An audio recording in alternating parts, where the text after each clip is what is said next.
Amables televidentes, bienvenidos a Matemágica, programa de sensibilización en matemática y en ciencia original de San Rafael Televisión.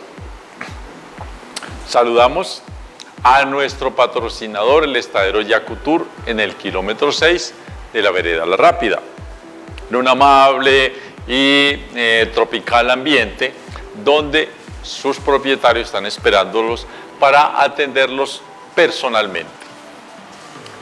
Saludamos también a la gente del municipio de La Unión, municipio, uno de los tantos municipios donde replican el programa Matemágica.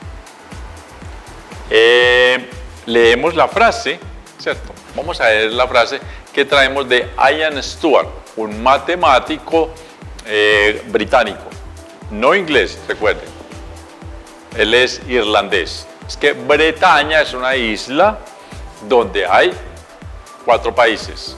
Bueno, uno de ellos no es un país realmente, se llama el Principado. Y es un principado que pertenece a Inglaterra, aunque a veces se le diga el país de Gales, pero no se considera realmente un país con toda su constitución aparte. Tiene sus cosas aparte, pero depende siempre de Inglaterra, cuya capital es Londres. Que aprender muchas cosas. Listo. Entonces lo que nos dice el matemático Ian Stewart es que los números son una construcción mental, pero una construcción mental con significado. Si no fuera por los números, nuestra sociedad no funcionaría. Buen pensamiento.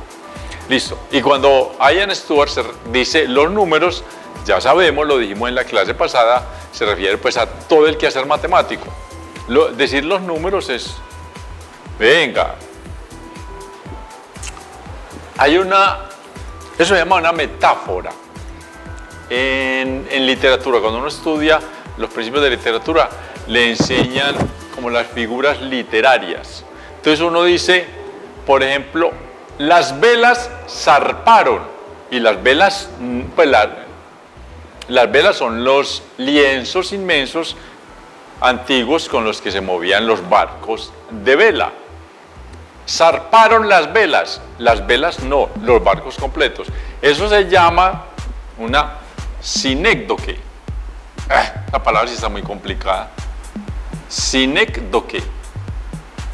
Quiere decir nombrar al todo por una de las partes. Entonces uno dice las velas es la parte, pero el todo es el barco completo. Se fue con velas y todo. Es una sinécdoque. Cuando Ian Stewart dice los números, vamos a hacerlo así, bien ordinario, los números, él se refiere a la matemática. Sin la matemática no existiría nuestra sociedad, no funcionaría, funcionaría de otra manera, ¿cierto? Más simple quizá.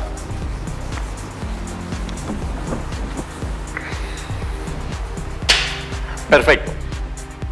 Y hacemos nuestra pregunta habitual. Voy a hablar algo que de pronto no parece que no tuviera que ver con la matemática. Pero todo en nuestra sociedad humana está interrelacionado. Así las cosas. Usted hace ciencia por acá y hace economía por allá, y en algún momento esas dos cosas se juntan. Entonces vamos a decir, la pregunta parece que no tiene que ver con ciencia ni con matemática, pero vamos a ver que sí más adelante. La pregunta es, ¿podríamos decir que la cultura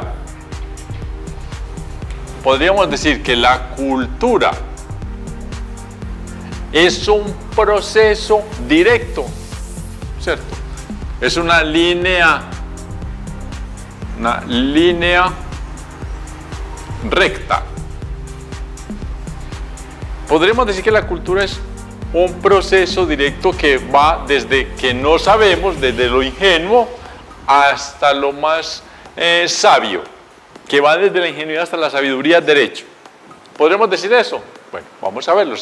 Ahí les queda la inquietud y la resolveremos cuando volvamos a nuestro programa Matemágica. Nos vemos enseguida.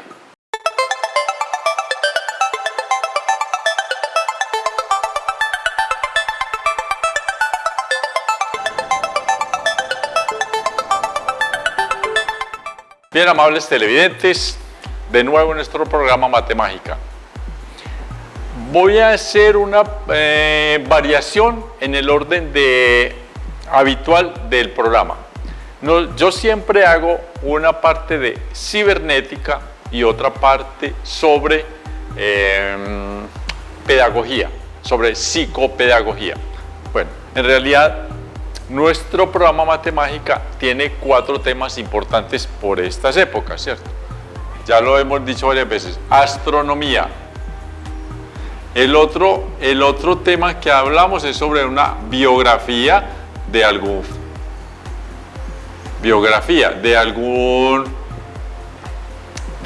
matemático, sobre todo pues ahora estamos dedicados a los matemáticos antiguos. Hemos estado viendo sobre Demócrito, por ejemplo. También el otro tema que tenemos es cibernética, que la cibernética tiene que ver con los robots, con las computadoras, con la información. Y el otro programa es psicopedagogía, ¿cierto? El otro tema, perdón, es psicopedagogía. Voy a hacer una pequeña variación en el día de hoy y en lugar de hablar primero de cibernética, me voy a atravesar aquí con psicopedagogía para luego hacer cibernética. Y de una vez les anticipo, es muy posible que hoy no empecemos lo que yo tengo que decirles realmente de cibernética. Nosotros ya habíamos estado hablando en este tema de cibernética, en algunos de los programas anteriores, hemos estado hablando de las RNA. Las RNA son las redes neuronales artificiales, ¿cierto? Esto tiene que ver con la información, con la informática.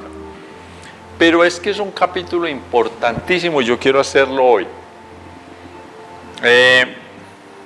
Pero quiero atravesarme primero con lo de psicopedagogía para luego retomar esto. A ver, las RNA son las redes neuronales artificiales. Son unos aparaticos pequeños electrónicos, unos microchips que los científicos, los investigadores de la informática han ideado, construido para que se haga un proceso de datos mucho más eficiente que el que se hace con un computador tradicional. Un computador tradicional trabaja con ceros y unos. Estos también trabajan con ceros y unos. Lo que pasa es que, digamos que el computador tradicional trabaja de una manera que se llama en serie. Son muy veloces, sí, son muy veloces, pero hacen un paso, el segundo paso, el tercer paso, el cuarto paso, y a esto es lo que llaman un protocolo, ¿cierto? Se le dice, haga esta tarea, luego haga esta, con lo que obtenga acá, haga esta, con lo que obtenga acá, haga esta. Las RNA, que también son dispositivos electrónicos que, digamos, en este momento como que están más bien en experimentación, ¿cierto? Lo que se hace realmente muy poco, pero se han hecho ya cosas muy importantes. Las RNA, entonces esto se llama un trabajo en serie, ¿cierto? Miren, estos protocolos de los computadores actuales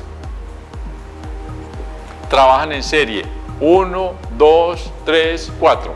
Las RNA, las redes neuronales artificiales, hacen lo que hacen, se llaman redes neuronales porque están basadas en lo que ya se ha aprendido a través de la neurociencia sobre las neuronas en el cerebro humano. Las neuronas en el cerebro humano no trabajan en serie. Las neuronas en el cerebro humano trabajan una cosa que se llama en paralelo. Les voy a explicar qué quiere decir paralelo.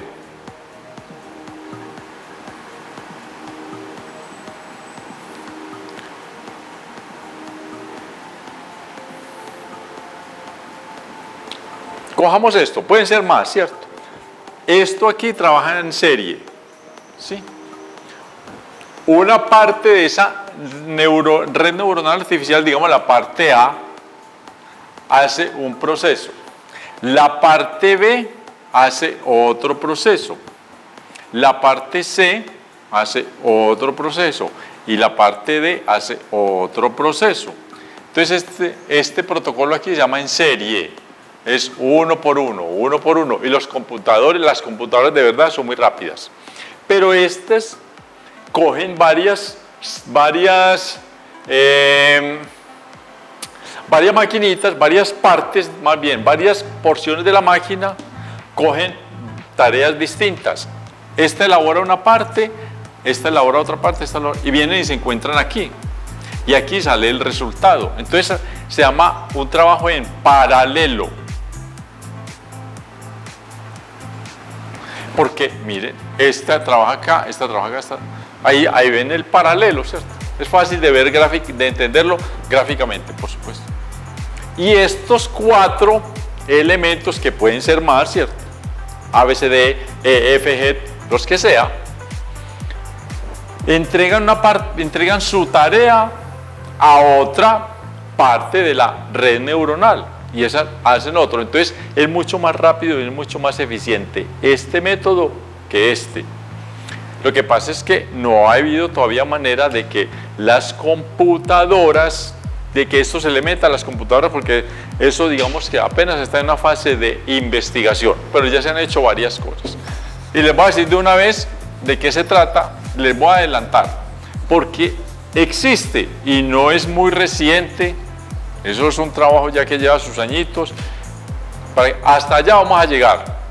Existe una red neuronal artificial que es capaz de captar. O sea, ella le entrega una información.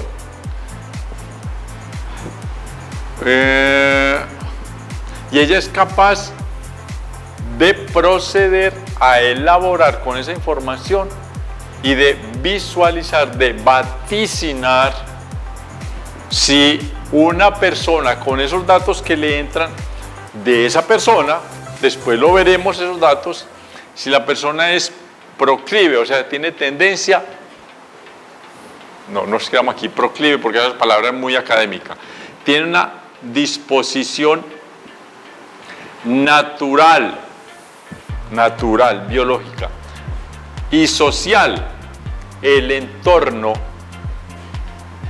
a la drogadicción. A una maquinita pequeña, eso ni siquiera es máquina, una RNA son unas placas metálicas, cobre, aluminio, metales, unidas con unos alambritos, y ahí ahí le entra la información. Con esa información de una persona cualquiera, ella define si esa persona tiene una tendencia, es dispuesta, tiene una disponibilidad natural y social a la drogadicción. Ya eso existe. Y eso fue una investigación que se hizo en Italia. Vamos allá. Pero antes de llegar allá, yo les voy a decir por qué quiero hablar de las RNA. Nosotros hemos venido aquí trabajando tranquilamente, sensatamente, sobre inteligencia artificial, que recuerdan, se inició en Inglaterra se me olvida este nombre, un matemático, bueno, no recuerdo bien, pero la inteligencia artificial, bueno, fue uno de los grandes investigadores de inteligencia artificial. Pero nosotros nos hemos desviado, yo me he desviado un poco a propósito y un poco emocionado hacia otra cosa que llaman las RNA, que también tiene que ver con esto. Entonces, hicimos unos programas, los trunqué y me pasé para acá y voy a continuar para acá. ¿Con qué intención? Es una intención psicopedagógica. Aquí es donde yo digo que me voy a adelantar, voy a hacer una travesía en nuestros programas de hoy. Y quizá la parte que vamos a hablar sobre redes naturales artificiales no la comencemos hoy. Pero es porque yo quiero, de verdad, quiero hacer mucho énfasis, sobre todo a los jóvenes, en un error que ha tenido la pedagogía, pues la pedagogía, pues moderna sí, porque es en esta época donde se ha presentado, pero antes también se presentaban otros problemas en la pedagogía. Cuando la pedagogía tiene inconvenientes, que no es que los profesores sean malos, es que la sociedad cambia y a veces los gobiernos no invierten en esos cambios. Entonces los profesores terminamos enseñando cosas que ya están un poco pasadas. Cuando uno tiene un error en la pedagogía, dice que tiene una dispedagogía, ¿cierto? La dispedagogía que yo he estado observando, porque, yo lo observo mucho es porque como yo no doy clases en colegios, yo no cojo 20, 30 estudiantes para enseñarles, sino que a mí me ha tocado trabajar por un método que se llama nivelaciones y refuerzos. Yo voy a las casas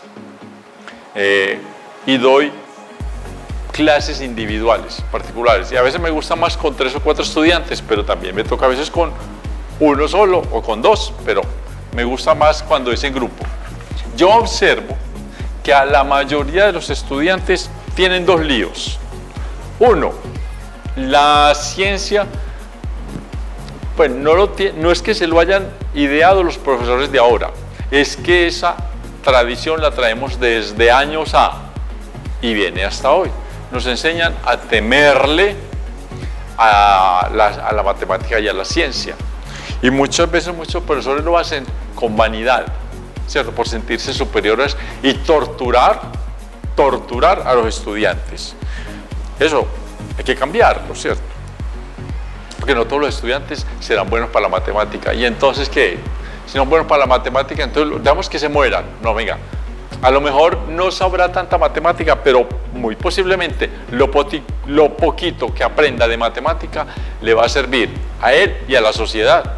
Porque cuando yo, me voy a poner de ejemplo, que no sé demasiada matemática, pero entiendo un poco, si a mí me habla mi jefe, que es un ingeniero, le va a entender mejor que si yo no supiera nada de matemática. Entonces, aunque no seamos excelentes matemáticos, lo poco que se aprenda bien en matemática le va a servir a la persona y a la sociedad, porque va a tener que invertir menos una empresa en tener que traer asesores y expertos para que hagan trabajos, porque la gente no sabe nada de matemática. Esa es una de las ventajas de enseñar bien la matemática, de que no le tengan miedo. Así no seamos buenos para la matemática. Por eso es que hay gente que nacen genios. ¿Y qué hacemos pues con los genios? Que nos ayuden, ¿cierto? Voy a mostrarles entonces esas ventajas que nos ofrece la informática.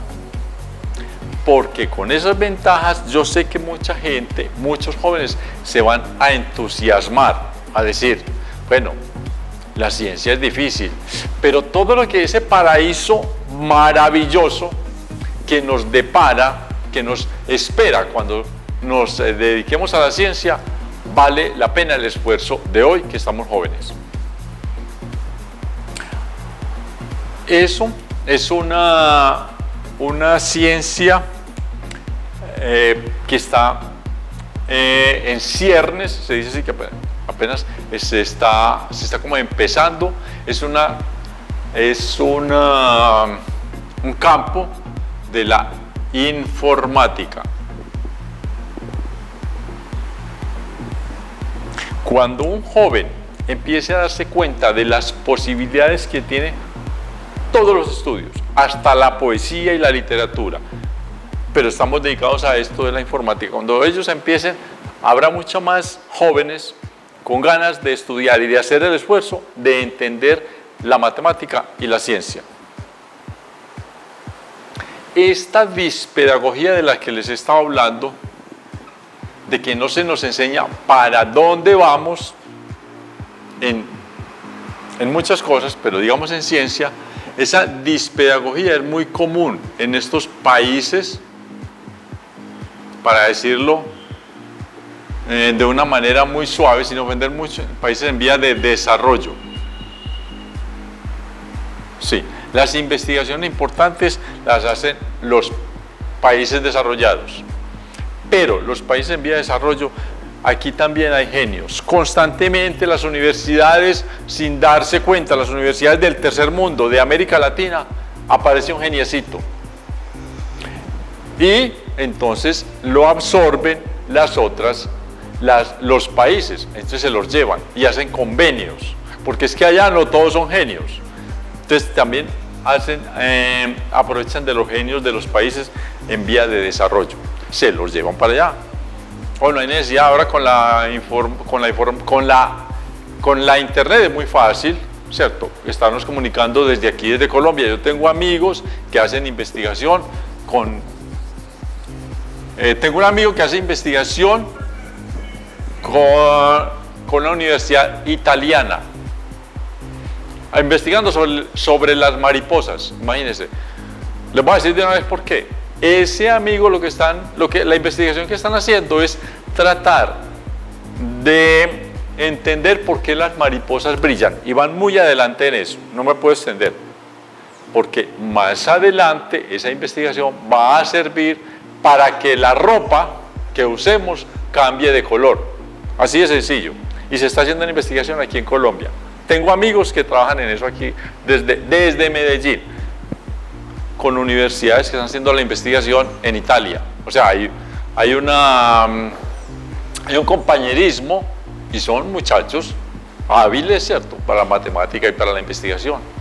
Pero si desde acá de los países en vía de desarrollo no empezamos a darnos cuenta del potencial humano, de las capacidades intelectivas de nuestros estudiantes, siempre vamos a tener como si fuéramos tontos. Y eso es necesario que lo vayamos cambiando.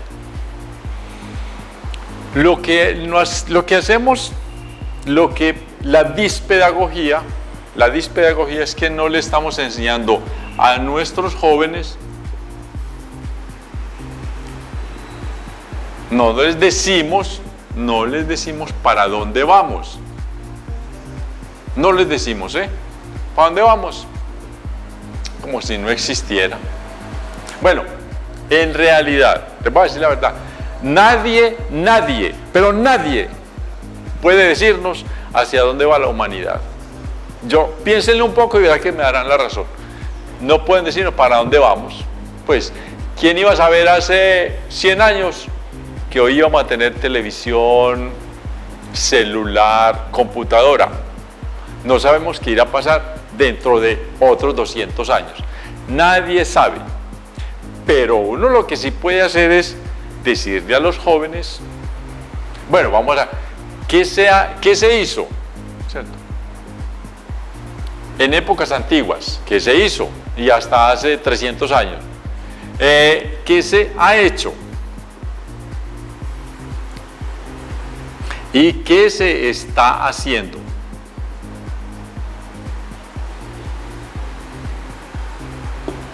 Si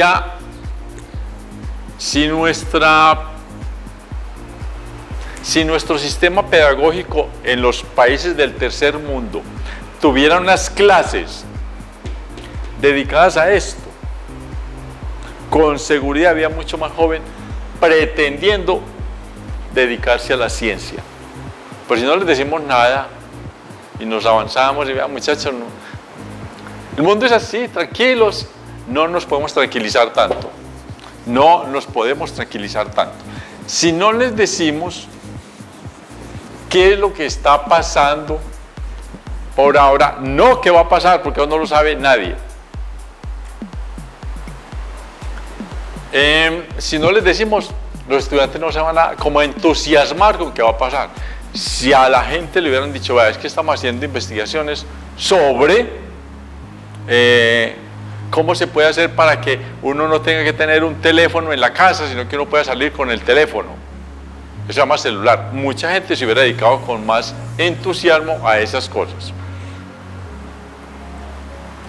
Voy a ponerles un ejemplo grande de eso que acabo de decir, que se hizo, que se ha hecho y que se está haciendo. Esas tres, pues como esas tres etapas, ¿cierto? Ahora, eso es como historia, ¿sí o no? Eso es historia. Bien, vayamos a la historia para que nos ubiquemos, porque es que se deben enseñar bien las cosas. No es dejar que si de pronto el muchacho nos apareció que es genio, qué bueno. No, a los otros que no son genios, toda esta cosa les sirve, y a los que son genios, todavía más. Entonces yo les voy a contar, por ejemplo, qué se hizo, qué se ha hecho y cómo vamos avanzando, para que veamos lo importante que es la academia, la educación y el estudio. Entonces, por decir algo, recuerden que los griegos fue una cultura una cultura culta, ¿cierto? Había cultura. Ellos se dedicaron mucho como por mencionar algo, hicieron filosofía, ¿cierto? Hicieron geometría. Vamos a mencionar otro cualquiera. Hicieron epistemología. Epistemología es cómo hace el ser humano para comprender el entorno. Epistemología. Llegaron los griegos durante 500 años, 700 años, armaron una cultura y fue muy importante para ellos la filosofía, la geometría, la epistemología, la psicología, el teatro. Eso fue muy importante para ellos.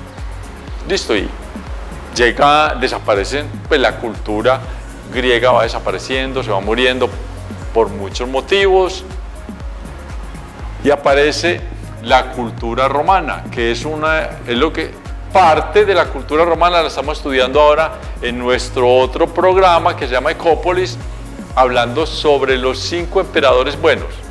5 emperadores buenos del Imperio Romano. Entonces, listo. Llega Roma, y Roma no se dedica mucho a esto. Para ellos la filosofía, en términos pues generales, ¿cierto? Allá sí había algunos filósofos, pero muy poquitos. No se dedicaron mucho a la geometría, esto se lo olvidaron. Y a la epistemología tampoco. Pero no quiere decir que ellos sean, pues como que la cultura romana es peor. Yo tenía esa idea y no es tan peor. Bueno, hubiera sido mejor que hubieran seguido con esto, pero no es tan peor porque ellos fueron unos tesos, como se dice ahora, en ingeniería. Fueron mejores ingenieros que los griegos para hacer caminos, ¿cierto? Porque, por ejemplo, los griegos cuando tenían guerras se iban por el camino de trocha que había, ¿cierto? Por el camino de trocha. Pero los romanos dijeron, venga, es que para que podamos ser más eficientes, no podemos irnos por un camino de trocha, hagamos carreteras. Y hacían carreteras no eran empavimentadas, eran piedra, eran empedradas. Sí, las carreteras del Imperio Romano eran empedradas, pero eran mucho mejores que las griegas, eso sí. Entonces, mire, ellos avanzaron en otra cosa. Avanzaron también en una cosa muy importante que se llama el derecho.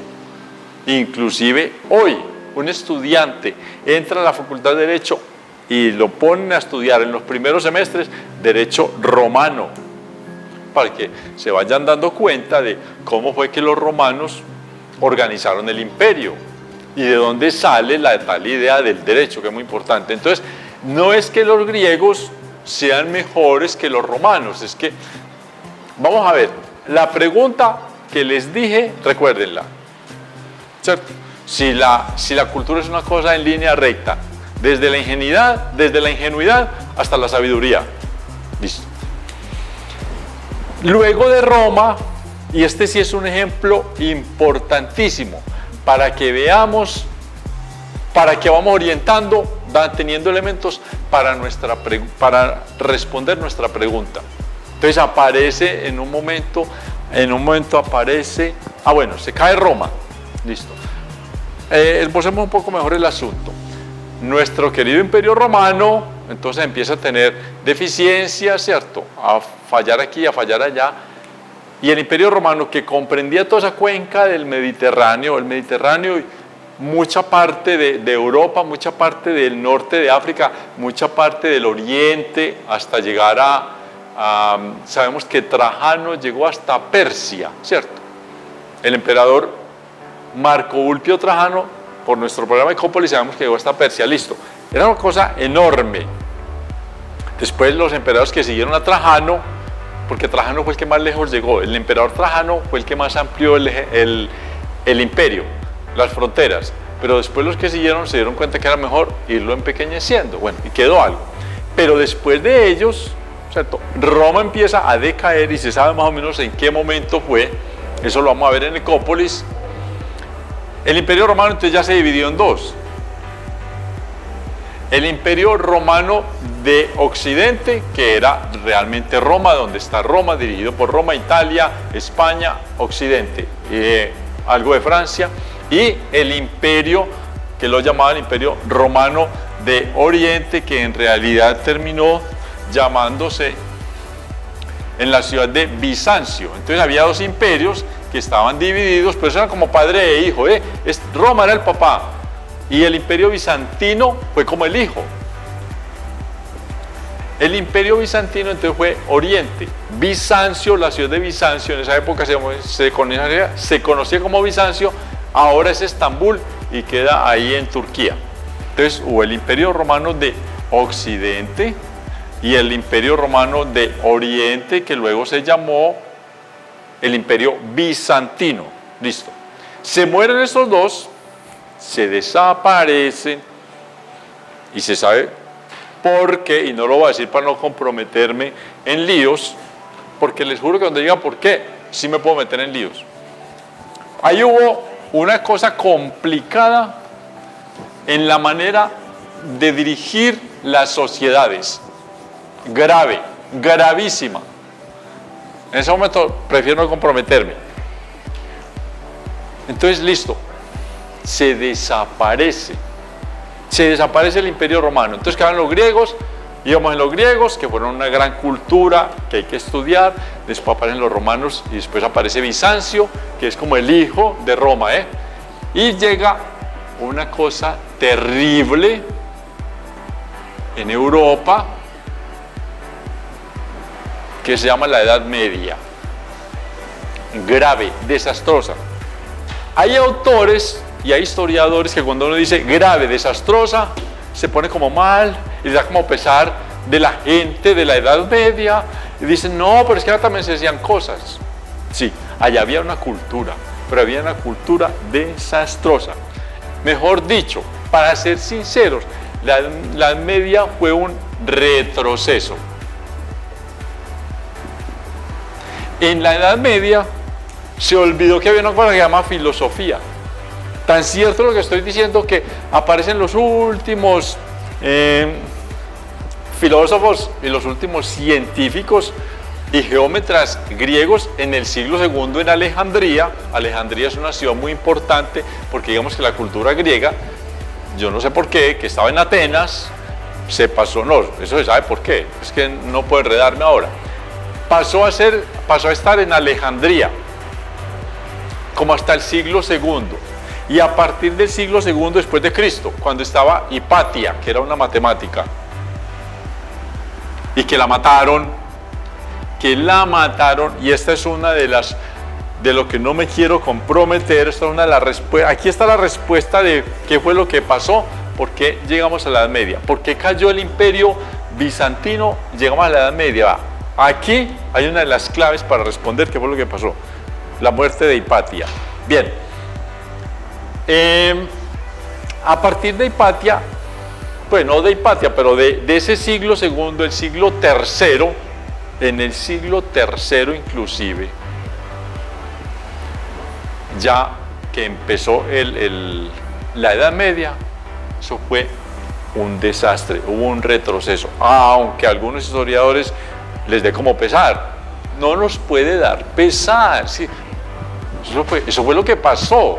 ¿Que se hacía cultura? Sí, en la Edad Media hubo cultura, por supuesto que la hubo, yo no voy a decir que no, pero no hubo la gran cultura que tuvieron los griegos y los romanos, ni poquito, ni medio parecida siquiera. Bien, entonces hay autores que le quieren buscar cualidades a la Edad Media y no, falso, la Edad Media que empezó más o menos se puede poner en el siglo III, ¿cierto? Más o menos el siglo III después de Cristo, 300 años después de que mataron a Jesucristo, empezó más o menos la Edad Media. Es muy difícil decir qué día, pues, y a la hora exacta, imposible, pero más o menos. Y no hubo nada. La gente vivía en un estilo muy campesino. Ser campesino no es malo, pero que todos nos volvamos campesinos y que no haya como otra cosa, grave, porque es que el ser humano no puede ser nada más dedicarse a sembrar y a comer. Y qué bueno que sembremos y comamos, pero qué bueno que haya ciencia que nos diga cómo hacemos más productivo el agro, el campo. Ah, bueno, entonces se necesita ciencia, listo. La cultura, y aquí viene la respuesta, mejor dicho, ya, ustedes la adivinaron, ¿sí o no? La Edad Media, Grecia avanzó por un lado, Roma avanzó por otro lado. La Edad Media cogió estos dos y en lugar de irse un poquito más adelante se devolvió. Hubo retroceso, aunque los autores quieran a uno, historiadores quieran a uno mirar lo feo, que porque uno dijo la verdad. La Edad Media fue un retroceso. Entonces ahora sí, la respuesta la tienen ustedes.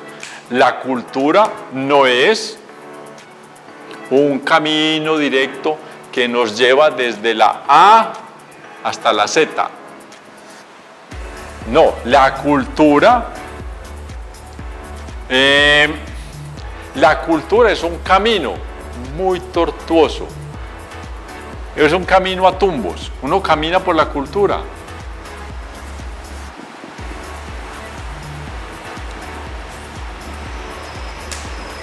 Y cada rato se da totazos contra la pared, porque no nos han dicho qué es lo que tenemos que hacer. De verdad, nosotros nadie nos viene a decir desde el sol, muchachos, devuélvanse que se equivocaron. Nos miran, ve, estos vamos para dónde van, ve, y se burlan. Pues los extraterrestres, ¿cierto? Listo. Entonces un camino a tumbos, no es un camino directo de la A a la Z. Muchachos, la cultura hay que hacerla y protegerla y mantenerla aquí en la cabeza, porque esa es nuestra esencia. No somos unos maldingos, perdón que haya dicho esa palabra, pues que me emociona. No somos unos maldingos micos todavía pegados de los árboles, somos otra cosa. Y los politiqueros nos están quitando esa posibilidad. Porque no hacen, y los grandes economistas y los grandes propietarios del poder, y no es que uno sea marxista, tira piedra, yo no soy eso.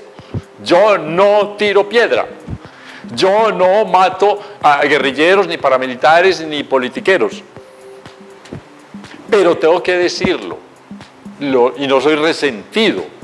Los poderosos, los que tienen el gran poder económico y el gran poder político, no se dan cuenta ni que dónde están parados ellos, no piensan en que todo hay que convertirlo en plata. El rey Midas, que todo se le convirtió en oro y ya el último murió porque no podía comer, entonces le servían a la mujer a comer y todo se le convertía en oro. El rey Midas, que murió de hambre. Aquí nos va a pasar eso, igualito, no por culpa de nosotros, por culpa de otros. Lo peor, listo, llega la Edad Media y hubo algunas cosas, pues ya fue saliendo la Edad Media.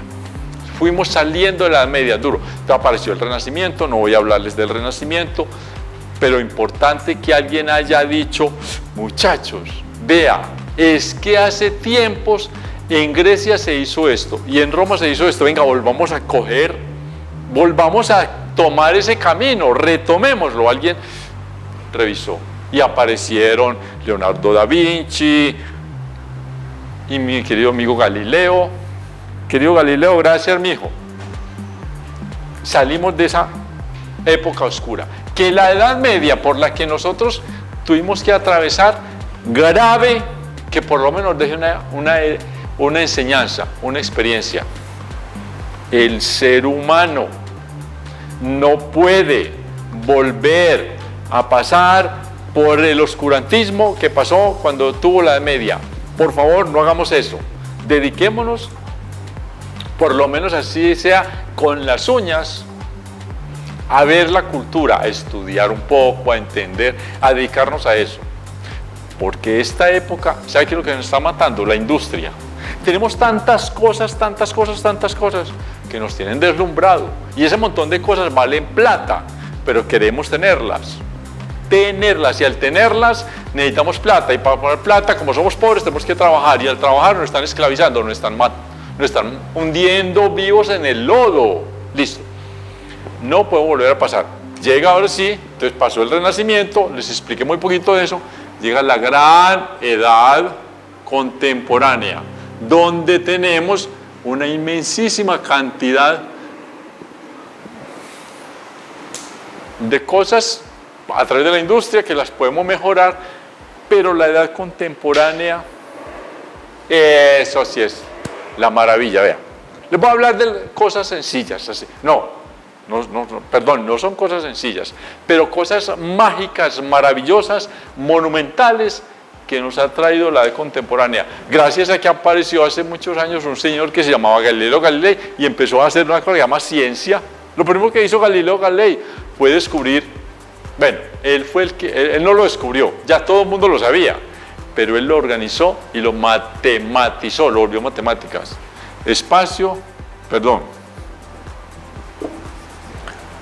Velocidad es igual a espacio sobre tiempo. Y después se dio cuenta de que había una cosa que llamaba aceleración, que es igual a la velocidad sobre el tiempo, ¿cierto? Bueno, esto no lo vamos a trabajar mucho aquí, pero gracias a Galileo, que empezó a hacer ecuaciones, ya existían, llegamos a la edad contemporánea. Galileo se lo debemos, mucha parte se la debemos a Galileo, pues y a muchos otros, por supuesto. Claro, está Newton, Kepler, todo esto a manada, Tycho Brahe, pero bueno.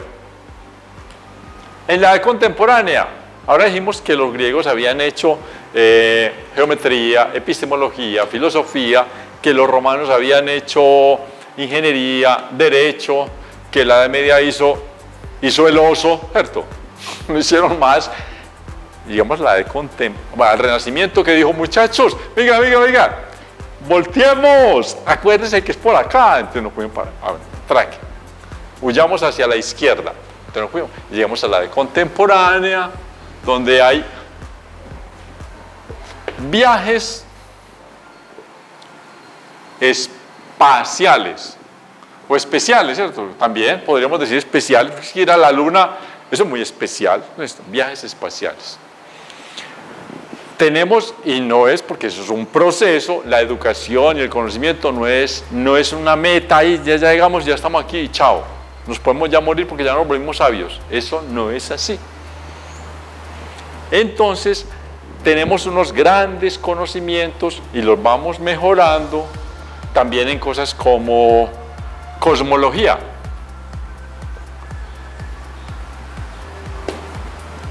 ¿Cierto? Tenemos ya muy organizada la estructura del cosmos. Tenemos otra estructura importantísima ya, muy conocida, bastante avanzada, que se llama la estructura atómica.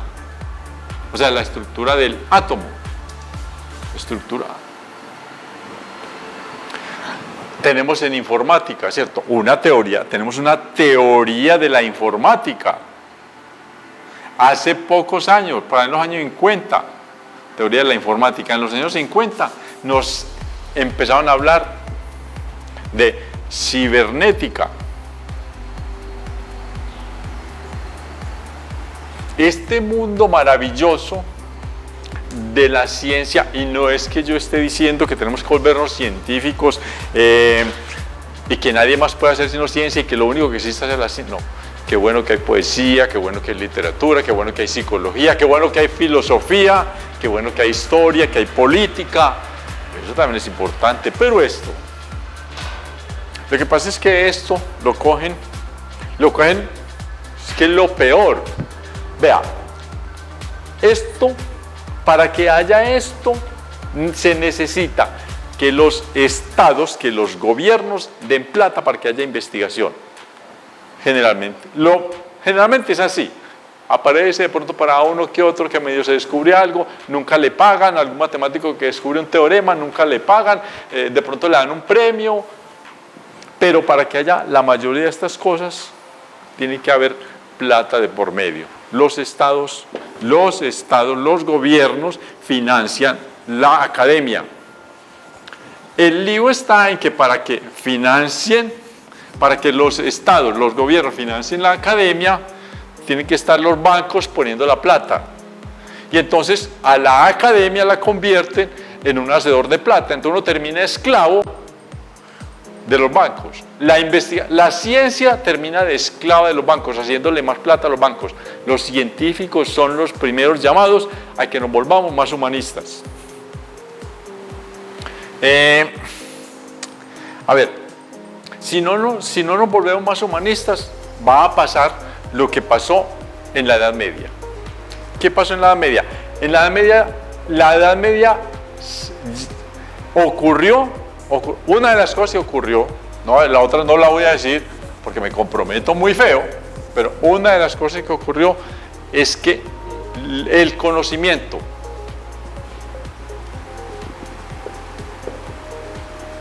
lo que sabían los romanos y los griegos, quedó en manos de muy poquita gente. Eso quedó guardado en los monasterios.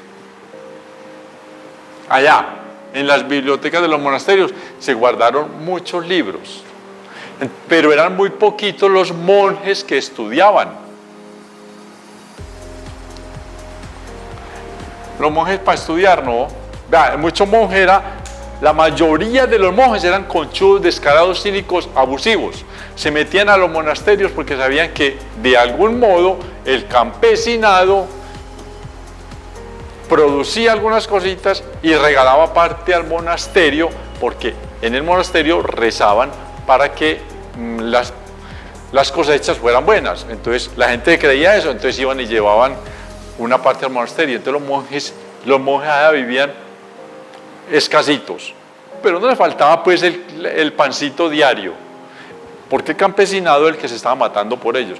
Pero los monjes no estudiaban mucho, eran muy poquiticos los monjes que de verdad se dedicaban a estudiar. Si no tenemos en cuenta que el conocimiento lo hacemos todos, va a pasar como en la Edad Media, lo van a tener unos poquiticos y eso se va a desaparecer. Más aún cuando lo que se hace con la ciencia, con el conocimiento, es destruir el planeta. Por ese lado hay que frenarlo. Entonces, en este orden de ideas, yo me explayé, pero sabía que esto iba a pasar, me disculpé por eso, porque sabía que iba a pasar, me disculpé previamente al principio, porque lo que tenemos que hablar sobre esa situación que se llama cultura es muy importante, hay que tenerla siempre en cuenta. Es casi una obligación rezarle a la cultura. Por supuesto que no. Pero sí mantener eso acá. ¿Por qué me educo? Porque yo quiero avanzar en neurociencia. Aquel quiere avanzar en derecho, el otro quiere avanzar en literatura, aquel en psicología. No es solo en ciencia. Las humanidades son muy importantes. Eso es lo que nos mantiene aterrizados. La ciencia es lo que nos permite maravillarnos, pero lo que nos mantiene aterrizados es las humanidades. Bien, tan importante, ojo pues, tan importante es la cultura que hay un organismo, ¿sí?, que se llama la ONU, que fue creado después de la Segunda Guerra Mundial para más o menos organizar cierto desorden que había, porque los países se la pasaban en guerra. Entonces dijeron, venga muchachos, juntémonos, hagamos aquí un organismo y tratemos de conversar. Y más o menos se conversa, pero más o menos se hacen cosas graves también. Pero bueno, existe la Organización de las Naciones Unidas y hace varias cosas, ¿cierto? Tiene varios organismos. Por ejemplo, aquí tiene la FAO, ¿cierto? Organización de las Naciones Unidas para la Alimentación y la Agricultura. Eso es. Organismo de Alimentación y Food. Ah, sí. Esto es Food, que quiere decir alimentación. Food. Alimentación. Agriculture. Más o menos, yo no sé, ahí sí se me olvidó el poquito inglés que sabía, muchachos, pero digamos que así, ¿cierto? Agriculture, debe ser así. Si no, de verdad me disculpo, porque esto pues, se me ocurrió en ese momento, yo no lo traía en el libreto. Organization. Esta sí me la sé. Organization. Ahí sí no me corcharon, muchachos. Organization. Listo. Food and Agriculture Organization, más o menos, la FAO. Eso quiere decir que la ONU, la Organización de las Naciones Unidas, tiene una gran cantidad, ¿cómo se llama eso? Pues una oficina, que no es cualquier cuchitril, debe ser edificios por muchas partes del mundo dedicados a cómo se maneja la agricultura para que la humanidad no vaya a padecer hambre. Sin embargo, se padece, pues, tampoco es tan fácil. La organización, la ONU, tiene también otra, que es esa sí es sencilla, la UNICEF. UNICEF. Fondo de las Naciones Unidas, pues no sé qué, para la infancia, se me olvida. Pero esto es fondo. Fondo de las Naciones Unidas para la infancia y no sé qué más situaciones. Y la de las que yo le quiero hablar, para que vean que la cultura sí es importante, el organismo más importante que tiene la ONU, al que más le trabaja y al que más le invierte, se llama UNESCO. Y esa sí me la sé. Organization. United Nations. O sea, Organización de las Naciones Unidas. Pues entonces, si lo leemos en inglés, United Nations Education and Scientific and Culture Organization. Listo. Pero vamos a traerlo al español, que es más fácil. Pues para mí, que saben que yo sé mucho inglés. United Nations Education Science and Culture Organization. Organización de las Naciones Unidas para la educación, la ciencia y la cultura. UNESCO. Tan importante es la cultura que hay un organismo mundial dedicado a ella, a la ciencia y a la educación, que son partes importantes de la cultura, porque la cultura no se puede sostener solamente que yo te digo, hey, vos sabes nadar, ven y yo te enseño, y ya, y le enseño a nadar a uno. No. La cultura hay que armarle toda una parafernalia de métodos para que funcione, para que no se pierda, para que no nos vaya a pasar como en la Edad Media. Aunque muchos historiadores me den cachetadas en la cara. Chicos, esto es para que pues todo este programa de hoy, que me sobrepasé, pero es para que sepamos qué es la cultura. Qué tan importante es entonces que tengamos investigación científica en muchos campos, ¿cierto? Entre ellos, la inteligencia artificial, que es tan famosa. Porque después de la inteligencia artificial, me les voy a adelantar un poquito, solamente anunciarles, hay otra cosa que se llama la vida artificial. Sobre esto ya se está trabajando. Vida artificial. No va mucho, pero ya se está trabajando y sabemos que ese es un método, que esa es una meta a la que tenemos que llegar. Y que a través de la IA, la inteligencia artificial, donde aparecen las redes neuronales artificiales, requiere llegar de la inteligencia artificial a las redes neuronales artificiales, que es un método más avanzado que la inteligencia artificial, que los computadores y los robots. Para eso se necesita, primero que todo, dinero. Cuando yo critico el dinero, es aquellos que creen que el dinero es para guardarlo en los bancos y para atesorar y para chicanear, que tienen carro, casa, beca, amantes, ¿cierto? Y amantes femeninas. Y cuando ya se aburren de las amantes femeninas, estos locos, entonces como ya se cansaron del sexo con las chicas, buscan peladitos. Que eso pasa, es de verdad. Para eso es la plata. Para verla cómo pasa allá y para dañar a la humanidad. Vea, la plata es para que le metamos a la investigación en ciencia, para que haya una manera más tranquila de vivir y mucho más maravillosa, mucho más asombrosa. Queridos televidentes, de verdad valió la pena, yo sé que valió la pena, que sobre todo para los jóvenes, que toda esta cosa que estamos haciendo o en el día de hoy, en nuestro programa de hoy, sea para que nos entusiasmemos mejor y para que sepamos hacia dónde vamos, porque si no sabemos hacia dónde vamos, vamos a tener una dispedagogía, entonces vamos a enseñar mal y entonces no vamos a saber qué camino debemos tomar. Amables televidentes, nos veremos en 8 días. Muchas gracias por su compañía. ¿Cuánto es?